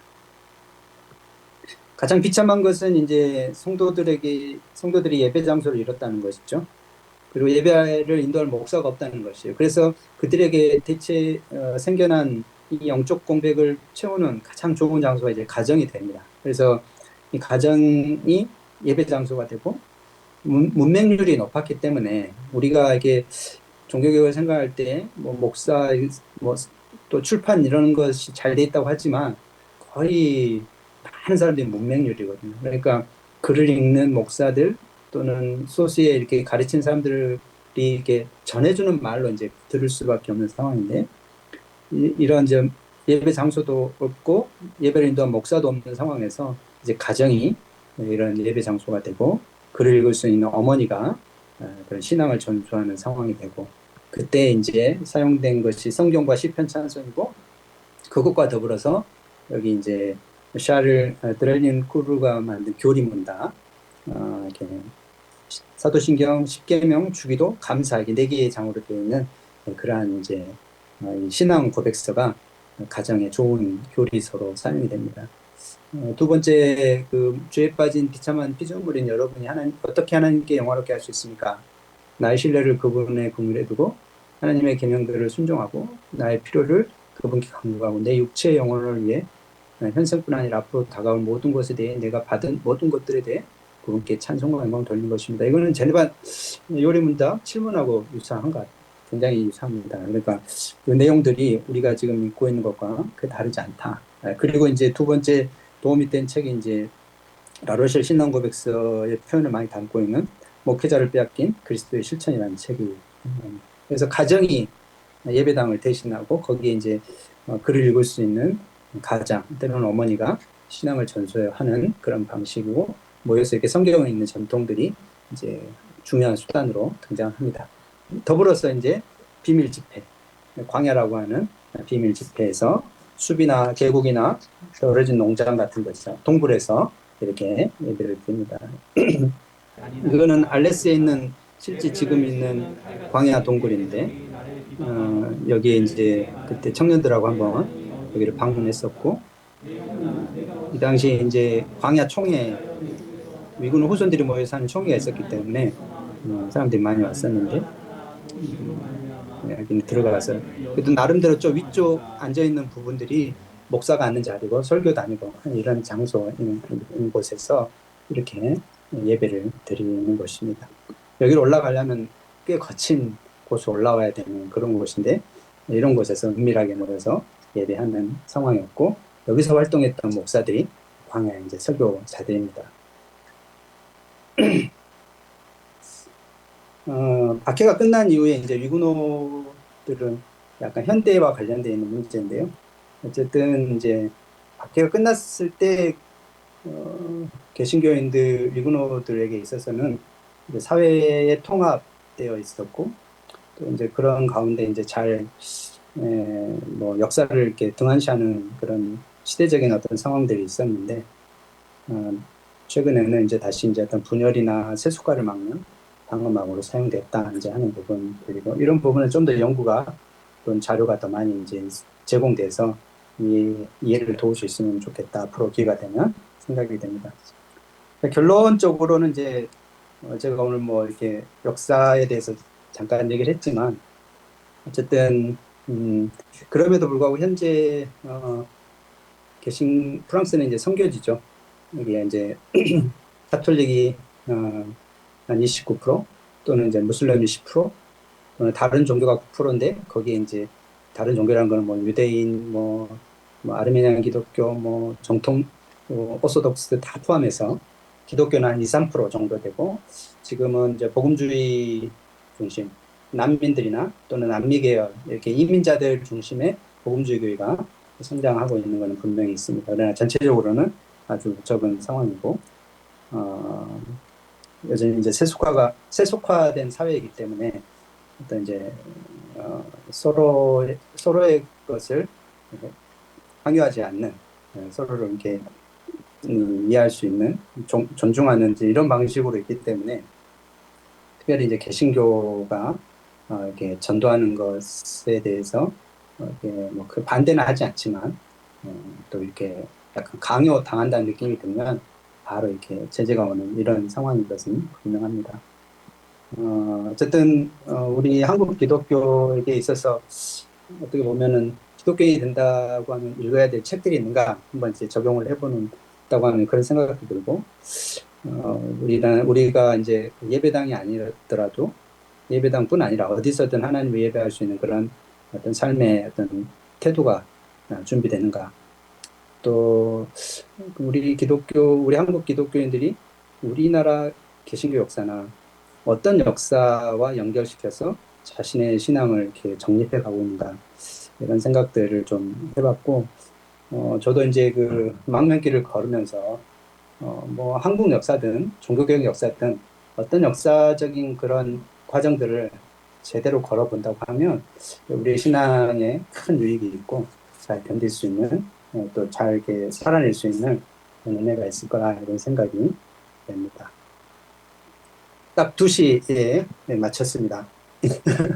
뭐 질문이 있으면 받아야 되는데 다음 강의가 있는 걸로 생각이 되니까 이게 목사님이 그 강의를 이렇게 이어서 해주시면 좋겠습니다. 오늘 21문인데 먼저 277쪽 토론 문제 한번 보겠습니다. 이 쉬는 시간에 이 현장에 계신 분들은 이렇게 간식을 먹어요. 우리 성도님들이 이렇게 정성껏 해오시는데 얼마나 맛이 있는지 그래서 나누는 교제하다 보니까 이 현장에 있는 사람들은 시간 가는 줄 모르고 이렇게 하게 됩니다. 277쪽 1문 보면은 여러분의 가정은 행복한 편입니까? 자기 가정의 장점과 단점은 무엇인지 말해 보시오. 자기 가정의 장점을 위해 본인이 기여하는 역할이 있습니까? 가정의 단점에 본인이 악영향을 끼친 것이 있습니까? 자신이 가정의 행복을 위해 바꾸어야 할 점이 무엇인지 말해 보시오. 이거예요. 자, 성도 여러분, 이렇게 교회를 안 다니고 이제 10년 동안 등산이나 이런 낚시를 다닌 사람과 교회를 꾸준히 다닌 사람 간의 차이점이 무엇일까요? 특히 가정의 행복이라는 측면에서 볼 때 어때요? 교회 다니는 가정이 행복하다 이렇게 우리가 단정할 수 있나요? 또 그 다음에 로마 가톨릭 혹은 복음주의 그리고 개혁주의 교회를 다닌다. 그럴 때 개혁주의 신앙을 추구하는 분의 가정이 더 행복하냐 이런 질문을 가져볼 수 있거든요. 그래서 제가 왜 이런 질문을 하냐면 우리가 이렇게 교리 공부하는 것이 우리 가정의 행복에 좋은 영향을 미치는가 이제 이런 사고를 해보자라는 겁니다. 그러면 이제 이런 측면에서 볼 때 교리의 어떠한 부분이 내가 행복한 가정을 꾸미는데 도움이 되는가 이렇게 구체적으로 생각을 해 봐야 되겠죠. 그래서 이 문제가 자신이 기여하는 역할이 있습니까? 이거예요. 네. 그 다음에 가정의 단점에 본인이 악영향을 끼친 것이 있습니까? 그러니까 이것을 인식만 해도 이제 아는 거죠. 아, 내가 가정의 행복과 불행에 장점과 단점에 어떠한 기여를 하는가. 이것을 살피려면은 이것을 알려면은 본인을 객관화해야지 됩니다. 그럼 본인을 객관화하려면 자신의 관찰력, 인식이 부족하다라는 것을 이제 인정하는 것이에요. 그래서 어떻게든 자신의 관찰력을 높이려는 것이고 자신이 그동안 해온 삶의 방식 이것을 좀 더 세밀하게 살핀다라는 것입니다. 그리고 이것이 되려면 이제 이 앞부분에서 배운 교리로 이야기를 하면은 우리가 이제 내적 인식 원리가 믿음이라고 했잖아요. 그 믿음을 살펴보면서 사람은 이런 주의력 총량이 있어서 무엇에 주의를 기울이면 다른 것은 간과하게 된다. 또 기억력 착각으로 사람은 기억력마저도 자신의 뜻에 따라 왜곡되어 저장된다. 이런 겁니다. 그러므로 우리는 자신이 가정의 행복과 장점을 위해 기여한 것을 볼 때 그냥 과장해서 생각하고 악영향을 끼친 것은 최소화할 수 있는 이런 위험이 있는 것이에요. 그래서 이것을 타파하기 위해서 이제 남들의 도움을 받는 것이죠. 그리고 늘 이렇게 자기를 대상화해서 내가 잘하고 있나 이렇게 살피는 것입니다. 그래서 우리가 개혁주의를 지향할수록 이렇게 행복한 가정을 꾸밀 수 있어야지 되고 이런 면에서 자신을 얼마나 객관화해야지 되는가 네, 이제 이러한 것을 우리가 살펴보자 이러한 측면에서 이제 문제 1번이 된 겁니다. 그 다음에 이제 우리가 21문부터 페이지 하나를 넘기면 인간론, 사람의 죄, 죄의 결과, 은혜 언약하의 사람이에요. 그래서 내가 우리 가정의 불행에 좀 영향을 끼쳤다.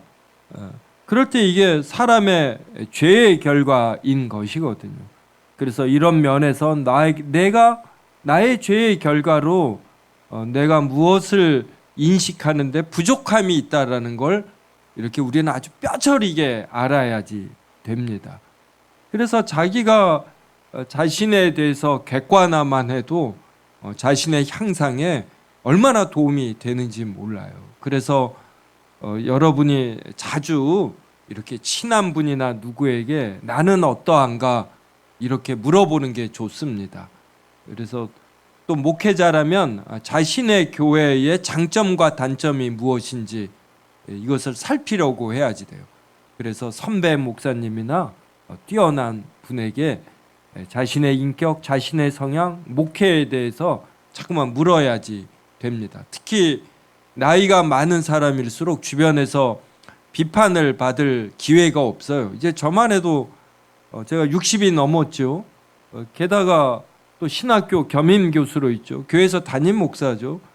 교회에서 담임 목사라는 것은 성도들이 함부로 이 비평을 하는 걸 들을 기회가 없다. 그냥 째려보거나 이렇게 어떤 몸짓으로 합니다. 근데 목사들이 다 보통 하면 뽕을 맞아서 성도들이 불편해하는 걸 읽어내지를 못해요. 제가 왜 이 표현을 하냐면 성도들이 이게 저에 대한 불편함을 표현했던구나 이걸 알아차리지 못하니까 그로부터 1, 2년 지나서 어떤 결과가 오냐면 교회를 떠나더라고요.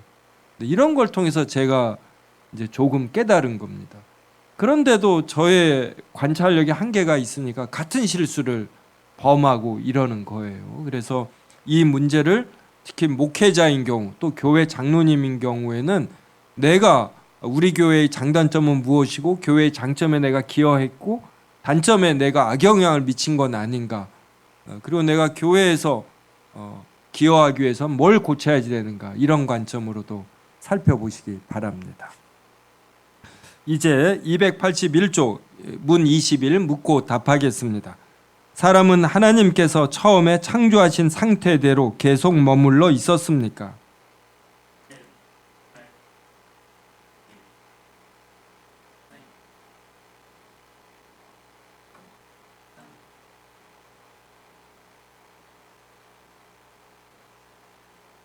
네, 영어로 보겠습니다. Our first parents, 우리의 첫 부모들. 이 부모들은 근데 어떠한 상태에 있었냐면 being left, 남겨져 있다. To the freedom of their own will. 그들 자신의 의지의 자유. 그러니까 간단히 이야기하면 자유의지요. 자유의지를 지니신 우리의 첫 부모는 through the temptation of Satan, 사탄의 유혹으로 말미암아 transgressed, 범했다. The command of God, 하나님의 명령을 어겼다 이 말이에요. 그러면 어떤 면에서 어겼는가? 이제 그때 쓰는 전치사가 in이에요. Eating the forbidden fruit에서 금지된 과일을 먹음으로써, and thereby, 이것에 의해서, 이렇게 먹음에 의해서 fell, 이렇게 타락했다, 떨어졌다. from the estate of innocence, 이게 무흠, 순결 이런 뜻입니다. 순결의 상태에서 타락했다, 떨어졌다. 그리고 이 무음, 순결의 상태, 무음의 상태를 관계대명사, 관계부사 wherein 그랬어요. They were created. 그들이 창조되었던 그 무음의 상태, 순결의 상태로부터 타락을 했다 이 말입니다. 여기에서 우리가 살펴보고자 하는 것은 영어 첫째 줄에 있는 the freedom of their own will이에요. 그래서 아담과 하와는 이런 자유의지를 가졌습니다.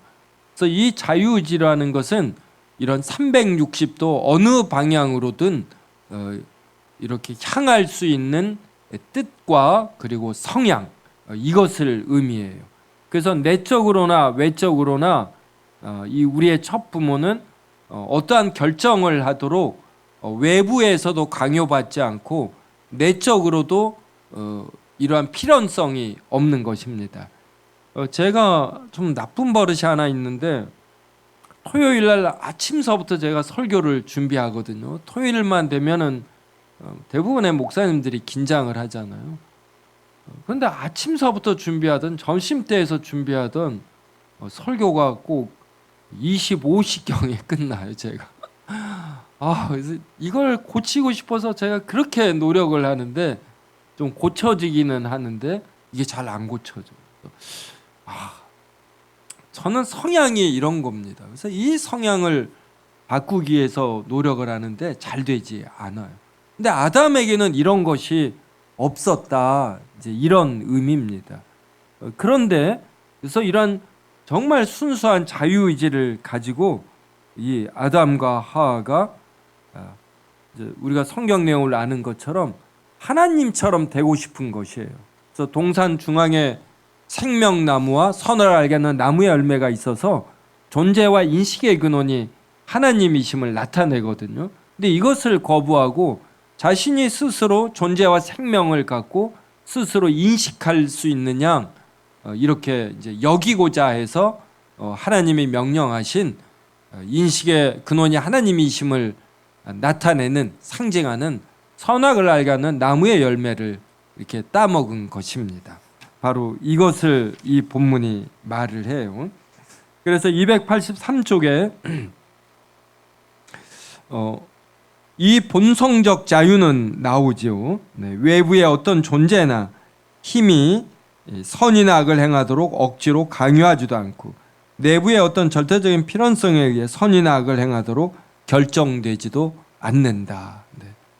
그래서 우리는 각 사람이 어떻게 행동할 것인지 그 사람의 성향을 보면 압니다. 어제도 교회 후배, 7년 되는 교회 후배를 만나서 우리가 같이 청년회 했던 이제 후배들, 그 청년 회원들 이야기를 했는데 정말 성향대로 사는 것임을 이렇게 둘이서 대화하면서 많이 확인을 했습니다. 그런데 아담과 하와는 이런 데에서 많이 벗어나 있는 거예요. 또 우리가 신자가 되어서 성숙해진다라는 것은 자신이 성향이 있는데 여기로부터 좋은 방향으로 많이 자유로워진다, 또 이런 의미도 되는 것입니다. 그 다음 페이지 넘겨서 284쪽에 창조될 때의 무죄한 상태에서 타락함 합니다. 그러면서 그 밑에 둘째 줄 보면은 그들은 눈이 밝아져 자기들이 벗은 줄을 알고 무화과 나무 잎을 엮어 치마로 삼았다. 그러니까 죄를 짓기 전에는 자신들이 벌거벗어도 부끄러워하지 않았습니다. 근데 죄를 지으면서부터는 이제 그때부터 이 인식이 뒤틀리는 것이에요. 그래서 부끄러워하지 않는 걸 이렇게 부끄러워하게 됩니다. 그래서 자기가 자신의 어떤 행위나 뭐 이러한 거에 대해서 너무 예민하다라면 이게 섬세한 건 좋지만 그래서 남을 배려하고 그리고 자신의 자아도 건강하게 배려한다라면은 그러면 좋지요. 근데 너무 예민하고 이런 것은 다 이 인식이 좀 왜곡된 거다, 뒤틀린 것이다. 이제 이렇게 보면 돼요. 그래서 여러분이 저하고 공부하면서 특히 이 인식 부분에서 도움을 받으면 좋겠어요.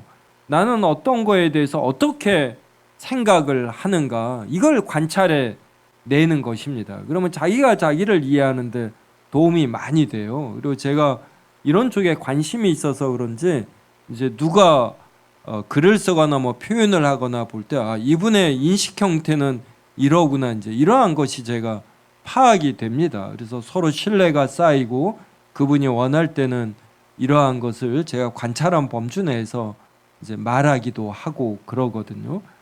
그 다음에 이제 제가 탁구를 치고 그러는데 이것도 인식이에요. 관찰이 되어야지 돼요. 자기의 그러니까 어떤 형태로 치는가. 네. 근데 이게 쉽지가 않습니다. 또 어떤 잘 치는 모범적인 선수의 폼을 봐도 각자마다 이걸 다르게 해석을 하는 거예요. 그러니까 실력만큼 해석하고 이러는 것이거든요. 네, 그래서 우리가 제의의 결과로 우리 각자의 인식력에 한계가 있고 많이 뒤틀려 있음을 알고 이것을 관찰해냄으로써 우리가 올바른 인식, 올바른 개념을 갖고 그러할 때 우리가 인격이나 실력 면에서 얼마나 향상되는지 모릅니다. 자, 그다음 286쪽 22문 묻고 답하겠습니다. 모든 인류는 그 첫 범죄에서 타락했습니까?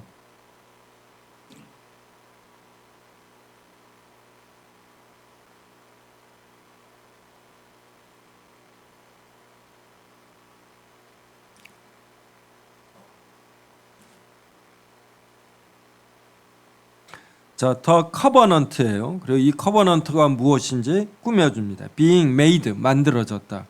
With 아담, 그리고 as a public person이에요. 아담을 하고서 동격으로 이 아담은 public person, 여러 사람을 대표하는 이제 public이 이런 의미가 있죠.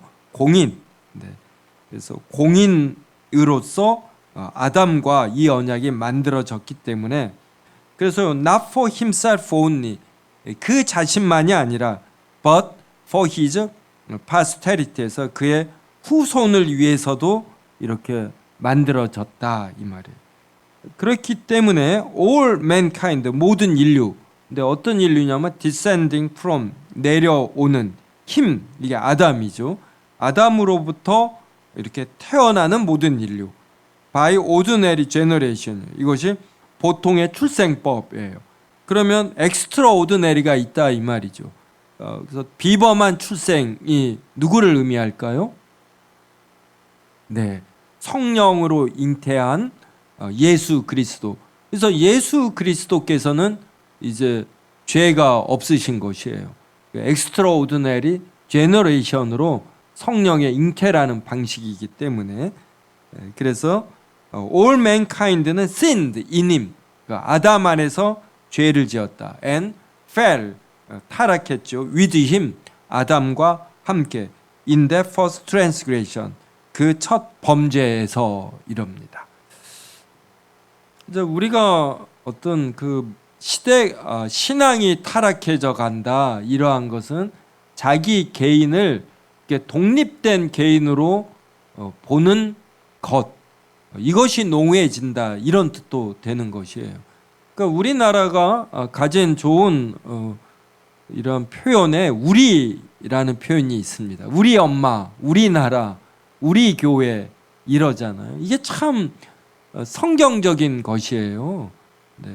그래서 내가 다른 사람과의 관계 속에서 존재하지 나만 홀로 존재하지 않습니다. 제가 아이가 5이라고 했는데 첫째하고 막내 간에 이런 문화 차이가 있어요. 네. 우리 집 막내가 이번에 고3 졸업하고 학문에 뜻이 없어서 지금 재수하고 있습니다. 수능 본 날 밤에 끝나고 와서 자신 있게 재수하겠다고 했어요. 근데 이 아이가 중학교 1학년, 2학년 때 학교를 이렇게 늦게 가는 거예요. 그러면 담임 선생님이 전화가 와요. 아직까지 안 왔다고. 그럼 우리가 얼마나 미안해 합니까? 근데 요사의 아이는 이걸 그렇게 미안해하지 않습니다. 우리랑 다른 거예요. 근데 첫째만 해도 이렇게 학교에 늦고 선생님 전화 받고 하는 걸 굉장히 미안해하고 해서는 안 될 일로 알고 이러거든요. 또 제가 대화를 해보면 우리 막내 이제 거기는 벌써 아빠와 자기를 이렇게 개별화합니다. 우리 막내가 아직은 신앙을 막 좋은 편이 아니에요. 야, 아빠가 담임 목사고 그리고 우리가 사택이 1층에 있거든요. 교회 나와야 되지 않느냐 뭐 이러면 이건 아빠의 일이다 이런 식의 개념이 있습니다. 근데 저만 해도 우리 부모님이 하는 일은 바로 내 일이다 이런 개념이 저에겐 있었고 이게 또 보편적이었어요. 그래서 부모에게 많이 얻어 터지기도 하고 그래도 당연히 맞는 줄 알았고 사랑해서 때리는 줄 알고 뭐 다 이랬잖아요. 근데 요사이는 안 그러고 그래서 요사이 국가가 이 시민을 위해서 해주는 게 참 많잖아요. 이럴 때마다 제가 드는 불안감이 뭐냐면 성도들이 교회에 이런 개념을 가질까 봐 이게 불안한 거예요. 우리 성도들 11조도 하고 그러는데 교회가 뭘 해주느냐 이런 생각이 얼핏 성도들에게 있는 것이에요. 그래서 이제 제가 하고자 하는 것은 자신이 홀로 존재하지 않아요. 우리는 다른 모든 인류와 같은 속에서 이루어진 것이죠. 이 의식을 우리가 꼭 가져야지 됩니다. 그래서 성경에서도 곳곳에서 예수님의 머리이시고 우리는 그 지체이다 이렇게 되어 있거든요. 그래서 이 공동체가 전체적으로 행복하고 기쁜 것이 내가 뭘 이루어도 그 범주 내에서 이루어져야지 되는 거예요. 그래서 우리는 내가 뭘 해도 하나님의 영광을 위하면서 내가 어떤 업적이 있어야 되는 것이지 어떤 이런 거 상관없이 내가 뭘 많은 걸 이루었다 이게 의미가 없지 않습니까? 이러하듯 내가 이룬 것이 우리 가정에 우리 가족에게 우리 부모님에게도 어떤 공유가 되고 의미가 있고 그래야지 되거든요. 네. 그래서 제가 지금 눈이 2개인데 왜 2개냐면 부모님이 눈이 2개예요. 이렇게 따라가다 보면 아담이 눈이 2개여서 제가 눈이 2개가 되는 것입니다. 그래서 나의 모든 것이 첫사람 아담에게서부터 전해져 오는 것이에요. 그래서 아담의 어떤 죄가 내 죄가 되는 것이에요. 이제 이것을 우리나라 속담에서 잘 되면 자기 탓, 못나면 조상 탓 이렇게 한다고 하거든요. 근데 우리가 가진 것들이 우리 조상과 이렇게 별개의 것이 아닙니다. 이제 그래서 저는 뭐 이민 가고 하는 분을 제가 비판한다, 그걸 반대한다 이런 건 아닌데 자신이 태어난 가정, 조상도 못나도 조상이거든요. 그래서 자신의 가정과 또 자신의 나라 이것을 기본적으로 사랑하고 인정하고 존중해야지 된다. 저는 이것이 기독교적인 사고라고 생각합니다. 더 좋은 기회를 위해서 우리가 이민 저는 이런 거 충분히 동의합니다. 근데 가서도 원조국에 대한 애정과 배려 이러한 것은 이제 유지해야지 되는 것이죠. 네, 그래서 저는 탁구장도 한 번 정하면 뭐 웬만해서는 안 바꿔요. 좀 뭐 거의 바꾼 적이 없습니다. 저는. 그리고 제가 서초동 10년 있다가 그 나가던 탁구장 그만두고 이 상도동으로 바꾸는데 지금도 저는 이 모 탁구장이 이 서초동에 있는 탁구장 이 개념 그 사람들 지금도 만납니다. 그래서 이 경험을 통해서 성도가 교회 바꾸는 일이 얼마나 힘든가를 이제 제가 알고서 최선을 다하려고 하는 이제 이런 것도 이제 제가 있지요. 그래서 이런 이야기를 왜 하냐면은 이렇게 교리를 배우면 이것이 이렇게 우리 삶 전반에 연장 되어서 이렇게 적용해야지 된다. 이제 이런 차원이에요. 그래서 우리는 본능적으로 아담의 죄가 왜 내 죄냐? 이제 이런 질문을 안 해야지 되는 거예요. 첫 조상이니까 첫 사람이니까 그의 것이 모두 우리의 것이 이렇게 되는 것이죠. 네. 그래서 이러한 내용으로 이렇게 다 쓰여져 있어요. 그래서 287쪽 중간 정도에 보면은 창세기 5장 3절에 아담은 130세에 자기의 모양 곧 자기의 형상과 같은 아들을 낳아 이름을 셋이라 하였고, 네. 그래서 아담이 죄를 지은 이후에 자기의 모양 곧 자기의 형상, 이게 하나님의 형상이잖아요. 근데 이제 일그러진 하나님의 형상이죠. 근데 완전히 하나님의 형상이 없는 이러한 아들을 낳은 것이 아닙니다. 그래서 자기의 형상과 같은 아들을 낳았기 때문에 아담의 죄가 그대로 셋에게도 옮겨지는 것이에요. 그래서 아담과 하와가 죄를 지었을 때 그 죄로 말미암아 발생한 죄책, 부패한 본성과 비참이 아담의 형상이 되었고 이것은 그대로 아담의 후손에게 전가되었다. 지금 제가 이제 60대 되니까 제 모습이 제 아버지하고 더 비슷해집니다. 제가 우리 집 막내가 태어났는데 저는 바로 제 아버지, 할아버지가 생각이 나요. 그러니까 여러 면에서 이렇게 비슷한 점이 있습니다. 그래서 막내가 자기를 모르는 성향의 일부를 저는 제 아버지, 그러니까 할아버지를 유추해서 이렇게 어느 정도 연상을 하는 거예요. 그래서 이런 걸 생각하며 저희 아버지의 장단점을 이제 제가 조금 알잖아요. 그래서 장점이 좀 드러나고 단점이 적어지는 이제 이러한 형태로 키우려고 하는데 근데 이렇게 부모가 뜻대로 되지 않더라고요. 자식을 키워보니까. 네. 네, 그래서 이 내용이 이제 로마서 5장 12절 그리고 15절부터 19절 288쪽에 나오거든요. 그래서 아담의 죄가 모든 인류에게 임하고 그다음에 예수 그리스도의 이러한 사역, 어떤 모든 율법을 지키시고 또 우리의 죄를 짊어지고 죽으신 것, 이것이 하나님께서 선택하신 자들에게 다 적용이 되잖아요. 이러한 것들이 바로 대표성의 원리가 됩니다. 네. 그 트럼프 대통령이 이란을 치니까 미국 국민은 전부 이란과 전쟁을 하는 이런 형국이 되는 것이에요.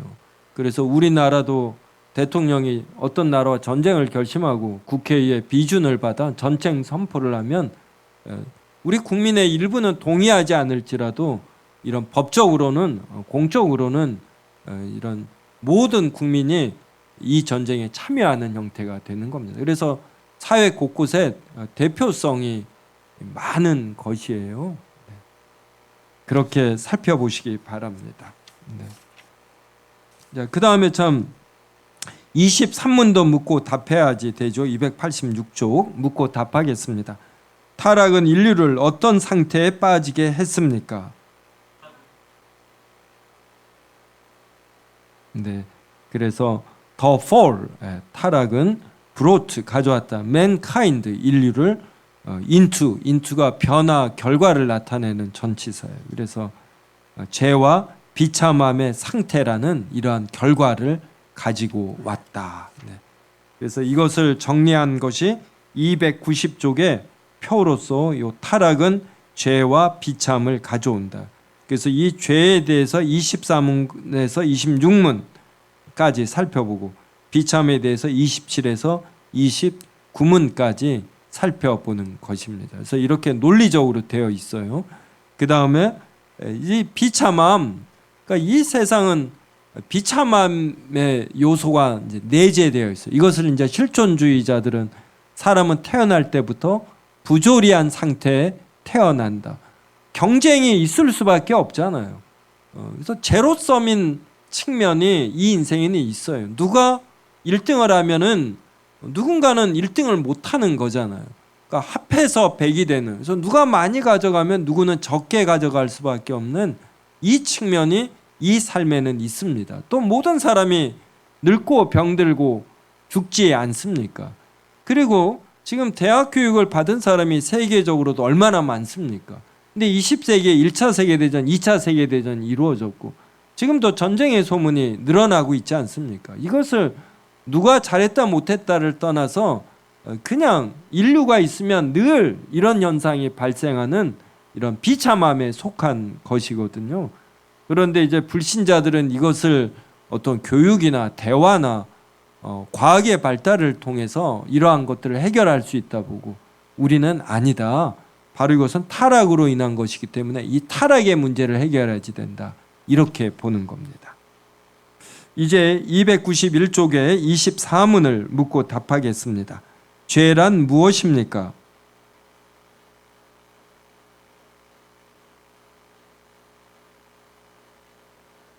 네. 그럼 무엇이 죄인지 기준이 있어야지 되잖아요. 근데 이 기준이 무엇이냐면 피조물에게 규범으로 주어진 하나님의 법. 네. 그리고 우리가 앞에 부분에서 성경 말씀이 모든 것들의 규범이다, 룰이다, 이러한 거 살펴보았죠. 그래서 이 룰이 그대로 24문에서도 쓰입니다. 그래서 영어로 보면 sin is any want of conformity예요. 그 다음에 이게 want가 부족하다라는 거잖아요.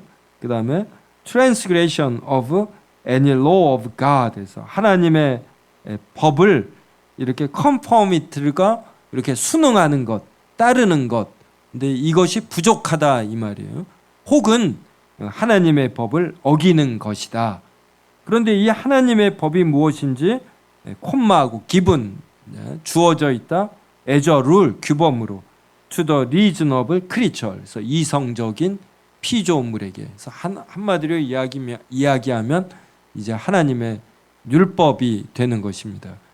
그래서 이제 뭐 살인하지 말라 그러면은 살인을 하는 것, 이게 트랜스그레션이에요. 그 다음에 살인하지 말라는 궁극적으로는 사랑하라 이런 뜻이거든요. 그래서 살인도 안 하지만 사랑도 안 한다. 그러면 이게 want of conformity에 해당이 되는 거예요. 그리고 이것도 죄인 겁니다. 그래서 신자는 하나님의 말씀을 적극적으로 하지 않는 것, 이제 이것도 죄가 되는 거예요. 그런데 이런 민법, 형법에서는 이렇게 머리로 생각을만 했지 실행에 옮기지 않았다. 그러면 죄가 아니거든요. 그런데 성경은 이러한 것도 죄라고 하는 겁니다. 그래서 요사이 자꾸만 개인주의가 되면서 이제 무엇이 올바름이 되냐면 남에게 피해를 끼치지 않는 것. 이것만 되면은 어떤 기호이든 어떤 성향이든 죄가 안 되는 이제 이런 식이 돼 버렸어요. 또 이러한 것이 네이버나 다음에 카페나 커뮤니티 또 밴드 이런 것이 발달이 되면서 여러 기호 성향 가치를 지닌 사람들이 다양한 형태의 커뮤니티, 밴드, 카페 이렇게 모입니다. 단 다른 사람에게 피해를 안 주면 되는 거예요. 그래서 요사이는 절대 다수의 절대 행복 이러한 것들이 기준이 돼버려요. 굉장히 효용주의죠. 그런데 이 대요리 문답은 그리고 성경 전체의 내용에 따라 하나님의 법 이것에 따르지 않거나 어기는 것, 이게 죄가 되는 겁니다. 그 다음 25문 묻고 답하겠습니다. 사람이 타락하여 빠졌던 상태의 죄악성은 어떻게 되어 있습니까?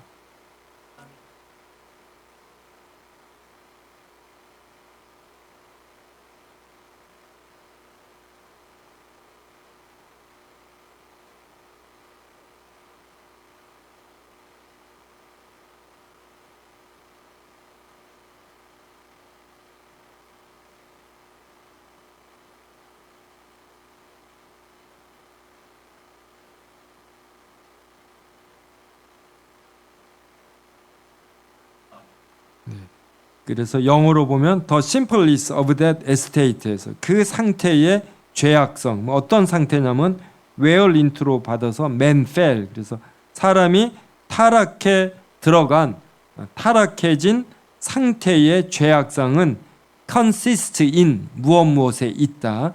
The guilt of Adam's first sin. 아담의 첫 번째 죄의 죄책. 요 guilt가 이제 죄책인데 우리나라 말로 하면 죄값 이 말이에요. 그래서 어떤 사람이 죄를 지으면 이 죄에 대한 죄값이 있겠죠. 그리고 이 죄를 지은 사람은 이 죄로 인한 부패가 있는 것이에요. 그래서 예전에 우리가 프리즌을 어떻게 번역을 했냐면은 서대문 뭐라고 합니까? 우리나라 독립군들이 잡혀가면 서대문 형무소에 갔죠. 근데 지금의 법정 용어는 뭐예요? 네, 교도소예요. 그래서 형무소는 형을 산다, 이게 개념이 강해요. 그래서 죄값을 치른다. 근데 교도소는 뭐예요? 네, 죄값만 굉장히 잘 아시네요. 네.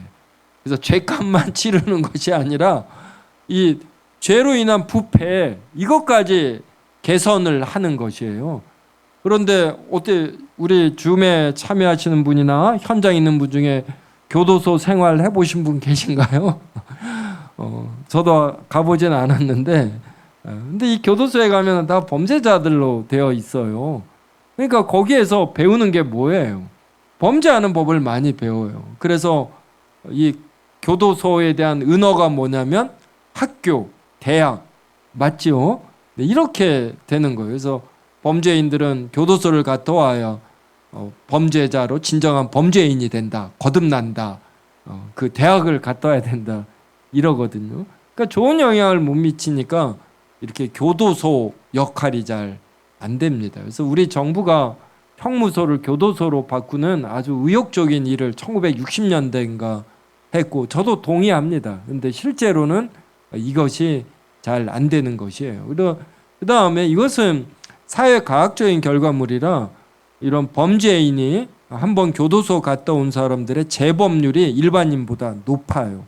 이것은 그분들에 대한 인격 모독이 아니라 통계입니다. 통계. 그러니까 이거를 봐도 죄를 하면 죄값이 되고 이거로 인한 죄의 부패가 있는 거예요. 그런 성향이 조금 더 이제 있는 것이에요. 네. 그래서 이 말이에요. 그래서 The guilt of Adam's first sin은 아담의 첫 죄에 대한 죄값이 있고, 이거로 인해서 The want of that righteousness wherein he was created. 그래서 그가 창조되었을 때 있던 그 의로움이 want 부족, 이제 결여됐다, 상실됐다, 이 말이에요. 그래서 이것을 원의의 상실, 이제 한자로 표현해서 원의의 상실 이럽니다. 그리고 the corruption of his nature에서 그의 본성의 부패, 네, 이렇게 되는 거예요. 그래서 이제 우리가 견물생심 있잖아요. 한자로 저는 이 견물생심이 굉장히 철학적인 표현이라고 보거든요. 사람은 뭘 보면은 이로 인해서 요 마음에 어떤 마음이 생겨요. 근데 우리가 이 사자성어를 사용할 때는 이 마음이 좋은 마음이 아니라 좋은 물건을 보면 갖고 싶다, 이런 뜻으로 이 사자성어가 사용이 되거든요. 여러분, 왜 좋은 걸 보면 이렇게 갖고 싶을까요? 이게 이 본성이 부패된 거예요. 이웃이 땅을 샀다 이러면 어떠셔요? 막 같이 기뻐하고 싶습니까? 아니면 배가 아픕니까? 그래서 이러한 상태로 여러분을 관찰해 봐요. 그래서 저는 이제 어떤 일을 딱 겪었을 때 첫 번째 나오는 이 마음, 이것이 좋아지기를 바래요. 저는 이게 성화라 생각이 되는데, 근데 저도 보면은 남이 안 됐다는 이야기를 들으면 순간적으로 고소함도 좀 있어요. 남이 뭐 잘 됐다 하면은 이런 시기심도 있고. 근데 조금 냉철하게 생각하면 누가 잘 되면 떡고물이 떨어져요. 우리 교회는 뭐 좋은 일 있고 그러면 떡을 하거든요. 그러니까 성도 중에 좋은 일 있으면 주일날 떡을 먹어요. 얼마나 좋습니까? 그런데 우리는 본능적으로 배가 아픈 이제 이런 게 있어요. 이게 바로 요 The corruption of his nature입니다. 그래서 저도 어떤 국가적으로 큰 일이 있든 우리 교단에 큰 일이 있든 그럴 때 이 큰 일이 좀 이제 나쁜 형태로 됐을 때 이것을 안타까워하면서도 국가적으로 큰 일이 나에게 이득이 된다면 이것을 기뻐함, 이런 게 있는 겁니다. 그래서 여러 형태로 확인을 해요. 제 본성이 부패한 거. 그래서 여러분도 이런 면에서 확인하고, 그래서 우리가 모든 사람이 죄인이라고 할 때는 바로 이렇게 본성이 부패해서 뭘 처음 봤을 때 딱 반응하는 이것이 잘못되어 있다는 거예요. 그리고 이것이 누적이 되면 이게 우리의 언어로나 그리고 행위로 죄악스럽게 나타납니다. 이것은 아무리 교육을 시켜도 안 되는 거예요. 이게 공산주의는 인간에 대한 낙관적 생각입니다. 그래서 교육을 시키면 이게 개량이 된다고 본 거예요. 그래서 얼마나 많은 교육을 시키는지 모르겠어요. 자아 비판, 타아 비판, 그다음에 그룹으로 이루어서 감시를 하고 뭐 집행유예니 이런 것도 집행을 유예하면서 이 사람을 교화하면은 이 사람이 개선이 된다. 이게 다 어떤 사회주의 이런 데서 나온 사고방식이거든요. 근데 우리가 실제로 살아보면 꼭 이렇게 되는 건 아니거든요. 그래서 우리는 이런 우익이나 우파나 좌파의 사고가 어느 한쪽이 전적으로 옳다 이것이 아니라 각각에 대해서 성경적으로 볼 때 어떤 면이 옳고 어떤 면이 틀리고 어떤 면이 좋고 어떤 면이 틀리고 그래서 각각의 좋은 면을 취하는 이제 이러한 자세를 가져. 이것이 좌로나 우로나 치우치지 않는 거예요. 여호수아에서 좌로나 우로나 치우치지 않을 때 그때는 좌파나 우파를 말하지 않고 오직 하나님 말씀이 중심이 된다. 이제 이러한 문맥이지요. 네. 그래서 whereby he is utterly 이제 이러한 것 때문에 요 사람은 전적으로 indisposed 뭐뭐 하고 싶어 하지 않다. disabled 능력도 없다.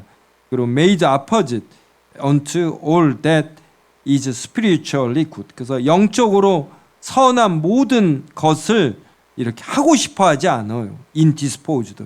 disabled는 능력도 없습니다. 그 다음에 이것들을 오히려 대적하기까지 하게 돼요. 그러니까 지정이 이것이 모두 다 이렇게 망가졌다. 뭐 이런 의미입니다. 그 다음에 wholly 전적으로 inclined 뭘 하고 싶어요. 모든 악을 그리고 that continually 그것도 연속적으로. 그래서 which is commonly called original sin 이것을 보통 원죄라고 불린다. 그리고 from which do proceed all actual transgressions 모든 실제의 범죄가 이 원죄로부터 나온다입니다. 그래서 우리 집 아이들 이제 5 키우면서 그냥 자연스럽게 경험을 해요. 아이들이 뭘 배우지 않아도 자기 중심적입니다. 우리 첫째가 엄마 젖을 빨다가 자기가 잘못해서 젖을 놓치거든요. 그러면 막 이렇게 짜증을 내요. 우리 어머니가 좀 그러셨거든요. 이렇게 좀 선한 짜증의 면이 저희 어머니에게 있었어요. 좀 성격이 화끈하고. 근데 우리 첫째 딸이 그러더라고요. 또 누구는 이렇게 또 소리에 굉장히 또 예민해요. 그러면 지금도 또 좀 그런 것이 있고 또 그런 면에서 이제 저의 이런 나쁜 성향 이러한 것도 이제 제가 압니다. 부끄러우니까 제가 말하진 않겠습니다. 네, 그래서 이게 다 있는 것이에요 우리가. 네. 그래서 여기에서 이제 전적 부패, 전적 무능 이제 이 교리가 나온 것이에요. 네. 여기에서 이제 전적 부패하다라는 것은 선을 사람이 전혀 행하지 않는다가 아니라 선을 행할 때에도 여기에 오염된 부분이 있다 이 말이에요. 그래서 일반인들이 하나님께서 일반인에게도 준 은혜가 있는데 이걸 우리가 공통은혜, 일반 은혜, common grace라고 하잖아요. 여기에 대표적인 것이 여론입니다. 여론. 그래서 불신자들도 여론 때문에 질서 있게 선을 행해요. 근데 저도 그래요. 제가 무슨 선을 행할 때 내가 이것을 하면 내가 좋은 평판을 듣겠지. 이게 제가 무슨 의사결정할 때 이 상당한 퍼센테이지를 이제 차지합니다. 그래서 제가 무슨 선을 할 때 이렇게 100% 선하게는 하지 못해요. 제가 더 높은 순도의 선행을 하려고 이제 노력은 꾸준히 하는데 늘 오염되어 있다. 그래서 이런 면에서 전적 부패, 전적 무능이 되는 것이에요. 그래서 우리는 다른 사람들이 이런 모습을 보일 때 이해함이 있어야지 돼요. 그래서 이제 제가 사람을 이해할 때 이 전적 부패와 전적 무능으로 이렇게 이해를 합니다. 그래서 사람은 격려받아야지 되고 무슨 이익이 있어야 행하는 것이에요. 이거 없이 이 사람이 뭘 요구하면 안 되고 이 사람이 어떤 행위를 했으면 이런 욕구 때문에 한 거예요. 그에게서 너무 100% 선함을 바라지 않고 이것은 우리가 구원받은 신자일지라도 이 부패한 본성이 남아 있거든요. 우리의 교리가 그렇잖아요. 성화 부문에서 구원을 받아도 부패한 본성 일부가 남아 있는 거예요. 그래서 여전히 죄를 짓고, 이 대표적인 것이 다윗입니다. 다윗. 네. 그래서 우리는 나의 일그러진 모습을 어느 정도 수용할 줄 알아야지 되고, 타인에 대해서 특히 신자가 죄를 지어도 별 수 없다. 그래서 이렇게 수용해야지 돼요. 그래서 저는 우리 세움교회 설교에서 우리 성도 중 누가 다윗과 같은 간음을 해도 우리가 이제 물론 비난하고 당회에서 치료해야지 되겠지만 너무 놀라워하지 말자, 이제 이런 이야기합니다.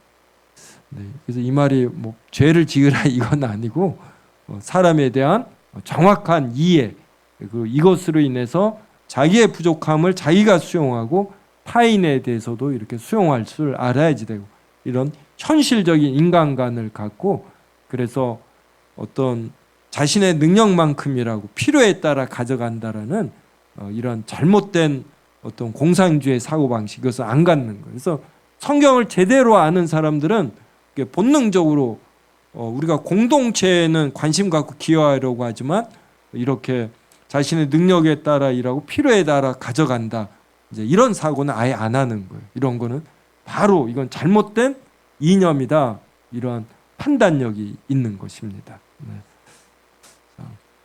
그 다음에 조금만 더 하고 마치겠어요. 시간이 바쁘신 분은 가시고 제가 3, 4분 내만 끝내겠습니다.